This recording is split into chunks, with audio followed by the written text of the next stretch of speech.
स्वाभिमान से ये बात कह सकता हूँ जी। कि अधिवक्ताओं के कंटेम्प्ट के जहाँ कहीं भी मसले हो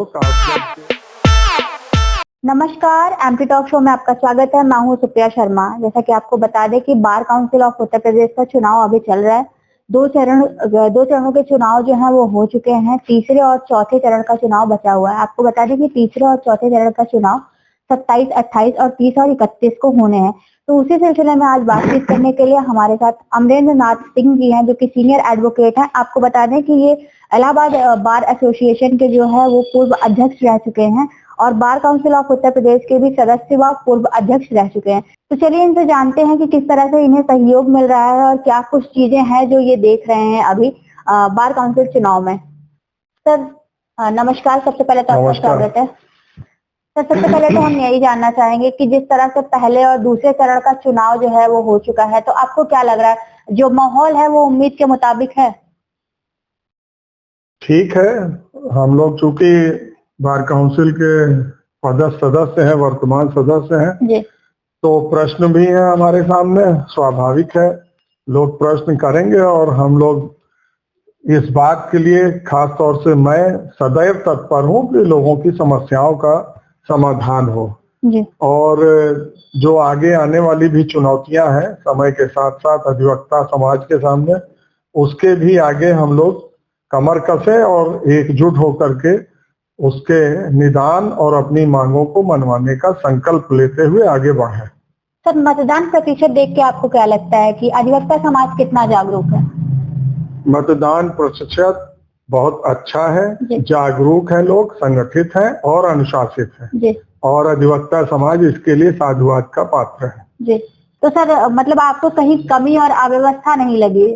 नहीं, देखिए इतना बड़ा चुनाव है पूरे प्रदेश का, विश्व के किसी भी चुनाव से बहुत बड़ा चुनाव है। जी। तो अव्यवस्था और व्यवस्था तो चलती रहती है, लेकिन संपूर्ण परिदृश्य में बहुत ठीक से चुनाव हो रहा है। अच्छा सर, आपको क्या लगता है कि जिस तरह पहले और दूसरे चरण में आपको जो है सहयोग मिला है, अभी अगर बात करें तीसरे की और चौथे की, तो चौथे में तो प्रयागराज में ही है, प्रयागराज में आपकी प्रैक्टिस रही है, यहीं से आप रहे? जी। मुझे बहुत उम्मीद है जी। और मैं एक स्वाभिमान से ये बात कह सकता हूँ कि अधिवक्ताओं के कंटेम्प्ट के जहाँ कहीं भी मसले हो, कासगंज के, आगरा के, बनारस के, आजमगढ़ के, प्रयागराज के, लगभग 20-22 कंटेम्प्ट चले और कई में अभी भी मैं अधिवक्ताओं की तरफ से पैरवी कर रहा हूँ। तो सफलतापूर्वक मैं उनकी रक्षा करने में सफल हूँ।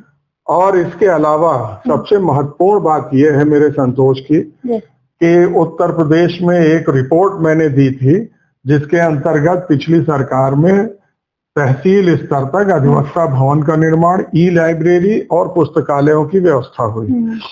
दूसरा, जब मैं इलाहाबाद हाईकोर्ट बार का अध्यक्ष हुआ और बार काउंसिल का सदस्य हूँ ही, तो हम लोगों ने एक अधिवक्ता समागम उत्तर प्रदेश के अधिवक्ताओं का किया था 16 दिसंबर सन 2020। ये सब बातें अभिलेखों पे हैं, कोई मैं अलग से ऐसी बात नहीं कहूंगा कि जो गलत साबित हो। और मुख्यमंत्री जी योगी आदित्यनाथ जी को आमंत्रित किया था उस समागम में, और कुछ मांगे थी, अक्षरशः उन मांगों को उन्होंने स्वीकृति दी, जिनमें से पहली थी कि अधिवक्ता की मृत्यु पर जो 5 लाख रुपए 60 साल की आयु तक मिलता था, उस आयु सीमा को उन्होंने 70 कर दिया। दूसरा, एक महत्वपूर्ण कदम यह उठाया सरकार ने कि ट्रस्टी कमेटी वेलफेयर का जो 1.25 लाख की राशि मिलती थी हम लोगों को 25 साल पे, उस राशि को सरकार ने 5 लाख कर दिया। तीसरा, नौजवान अधिवक्ताओं को 3 साल तक प्रोत्साहन राशि 5,000 रुपए प्रति वर्ष की स्वीकृति दी गई। चौथा, उत्तर प्रदेश के वादकारियों के और अधिवक्ताओं की सुविधा के लिए इलाहाबाद हाईकोर्ट को एक भव्य विश्व स्तरीय अधिवक्ता भवन दिया, 640 करोड़ रुपए से निर्मित हुआ। और चौथा, सस्ते दर पर विशेष रूप से प्रयागराज और लखनऊ, चूंकि प्रदेश भर के अधिवक्ता यहाँ आके रहते हैं, उनको सस्ते दर पे आवासीय सुविधा की भी स्वीकृति दी गई। तो यह मेरे कार्यकाल के महत्वपूर्ण विषय थे। इसके पूर्व भी जब मैं चेयरमैन था बार काउंसिल का, तो 60 वर्ष की आयु के बाद किसी मृत अधिवक्ता के परिजनों को कोई राशि नहीं दी थी। अकेली एक योजना मैंने कार्यकाल में 24 अगस्त सन 2008 को प्रारंभ हुई, जिसमें 60 वर्ष की बाद भी किसी अधिवक्ता की मृत्यु पर उसके आश्रितों को 50,000 से शुरू किया गया, अब 3 लाख मिलता है और उसमें कोई आयु सीमा नहीं है। तो ये कुछ कदम हम लोगों ने उठाए। इसके अलावा कंटेम्प्ट में लोगों की रक्षा करनी है, moot court competition Uttar Pradesh स्तर पर भारतीय राष्ट्रीय कंपटीशन कराया। ऐसे बहुत से रचनात्मक कार्य के साथ साथ हम एडवोकेट प्रोटेक्शन एक्ट पे, और दूसरा महत्वपूर्ण इस समय विषय है चिकित्सीय सुविधा अधिवक्ताओं को। जी बिल्कुल। बहुत से अधिवक्ता चिकित्सा सुविधा नहीं अवेल कर पाते हैं, उनको लिए एक योजना आयुष्मान की तरह होनी चाहिए। इस पे काम हो रहा है और मैं निश्चित रूप से इसमें सफल होऊंगा इसको लागू कराने में। सर, हम लास्ट में आपसे ये पूछेंगे कि आप अधिवक्ताओं से क्या अपील करना चाहेंगे? मैं अधिवक्ताओं से अपील तो करूंगा कि मुझे भी अपने मत का समर्थन दें, प्रथम वरीयता का, लेकिन अच्छे और प्रैक्टिसिंग लॉयर्स को निर्वाचित करने का प्रयोजन करें, प्रयास करें, जिससे कि एक संगठित और मजबूत और अनुशासित बार काउंसिल का गठन हो सके। बैलेट पेपर में मेरा क्रमांक 29 है, 29।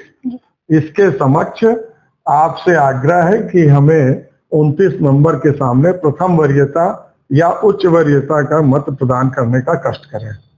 धन्यवाद। सर, हमारे चैनल को समय देने के लिए आपका धन्यवाद। मुझे समय देने के लिए बहुत बहुत धन्यवाद। Thank you sir.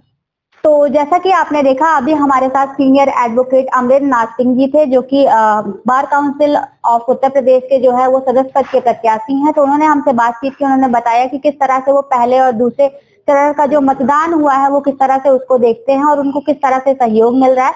आपको बता दें कि अभी चौथे चरण में जो है वो प्रयागराज का जो है वो चुनाव होने वाला है, तो उस पर भी उन्होंने बातचीत की कि यहाँ से उनको बहुत ही ज्यादा उम्मीद है, आशा है यहाँ से। तो ऐसी खबरों के साथ बने रहने के लिए आप हमारा channel MT talk show follow करते रहिए। मैं सुप्रिया शर्मा, वीडियो जर्नलिस्ट सुचिश्री के साथ। धन्यवाद।